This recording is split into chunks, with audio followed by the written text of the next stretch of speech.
Ang dalawang independent teams ngayon, itong Rain or Shine at Converge FiberXS ay meron daw pinaplano na malaking trade at pwedeng masabi natin na hindi na ako magugulat kung sakasakali nga na ito ay matuloy. Ayon dito sa mga insiders ng dalawang kampo, mukhang ang pinaplano daw nitong Converge FiberXS ay kunin itong si Kit Datu muna dito sa kuponan ni Coach Yengyao at ang magiging kapalit ay si Jeyo Ambohot. Naghahanap daw kasi ang Converge ng isa pang big man na magko-complement dito sa laro ni Baltasar at ni Arana para magkaroon sila ng Twin Towers. Sa ngayon kasi mukhang ang gustong gawin ng Converge, itong si Arana ang sentro at si Justin Baltasar ay power forward. Kaya nangangailangan sila ng isa pang backup center para kay Arana. Ito kasing si Ambohot parang hindi bagay dito sa gustong patakbuhing sistema ng coach ng Converge. Kaya willing na sila itong i-trade kapalit ni Kit Datu. At si Kit Datu yan ang magiging center ngayon na pang-backup nitong si Justin Arana. At yan daw ang pinag-aaralan nila ngayon kung sakaling matuloy.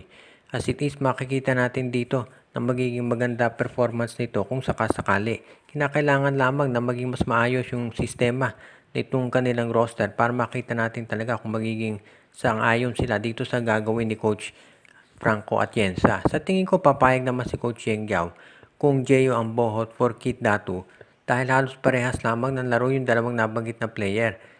Sabihin na natin na mas malakas yung inside game nitong si Kit Datu pero may outside game din naman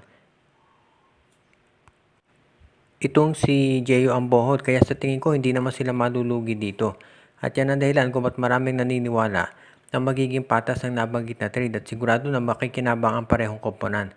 If ever na matuloy nga to, pwede nating masabi na magiging mas maganda to para dito sa lineup nitong Converge FiberXS kung makuha nila si Kit Datu dahil additional force yan pagdating dito sa front court.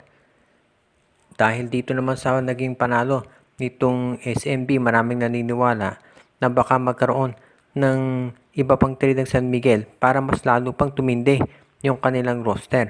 At ang balita natin, mukhang ang isa raw posible na mangyari dito ay kakausapin nila itong Northport Batangier. At dito raw ang gagawin ng SMB ay kukunin na nila itong si William Navarro o kaya naman baka itong si Cade Flores. Mukhang itong si Cade Flores yan ang pipitasin daw ng SMB. Pero meron ding mga lumalabas na report na baka itong Magnolia Chicken Templados naman ang kumuha dito kay Cade Flores. Dahil parang nangangailangan pa raw ng isa pang additional big man si Coach Chito Victolero dito sa kanyang roster. Kaya if ever nga na makuha nila itong si Cade Flores, magiging maganda yan para dito sa lineup nila. Meron ding mga nagsasabi na baka naman itong si Coach Timco ng Barangay Ginebra ang kukuha dito kay Flores. Mukhang yan daw magiging sabihin na nating plano nila if ever nga na matuloy yung ganitong klaseng sitwasyon. Dahil parang ang balak daw nitong lineup ng Barangay Ginebra ay magpalaki lalo. Ang maliwanag lang dito, itong Northport Batangier ay gagawa yan ng trade. At kapag gumawa yan ng trade, malamang dito sa San Miguel, Ginebra or Magnolia, mapupunta yung players nila.